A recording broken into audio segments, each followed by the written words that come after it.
অসমবাসী ৰাইজ আপোনালোকৰ মাজলৈ এটা পুনৰ ভিডিঅ' কবিতা সাঁথৰ এটা লৈ আহিছোঁ।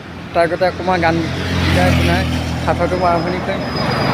আপদ প্ৰেমত বাধা নিদিবা, নিচাত পাপৰ বুজা নলবা, জাতি কুলৰ নহ'লেও নোৱাৰোঁ সহিবলৈ। নমস্কাৰ। এতিয়া মই সাঁথৰটো আপোনালোকৰ মাজত ভঙাম, আপোনালোকে কমেণ্ট লৈ যাওক।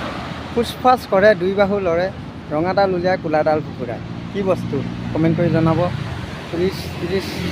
আৰু নাজানিলে মোক কমেণ্ট ক'ব। কিন্তু সাঁথৰটো শুনিবলৈ বেয়া, কিন্তু বেয়ামূৰীয়া, কিন্তু বেয়া নহয়, ভাল সাঁথৰে। ফুচফাচ কৰে দুই বাহু লৰে, ৰঙাডাল উলিয়াই কোলাডাল ভৰাই। কি বস্তু কমেণ্ট কৰি জনাব। ধন্যবাদ। আজিলৈ ভিডিঅ'টো ইমানতে সমাপ্ত কৰিছোঁ। এটা শ্বৰ্ট ভিডিঅ', গতিকে আপোনালোকে চাব। মোৰ ভিডিঅ'টো ভাল লাগিব, যোনে কমেণ্ট কৰে কৰিব। ঠিক আছে।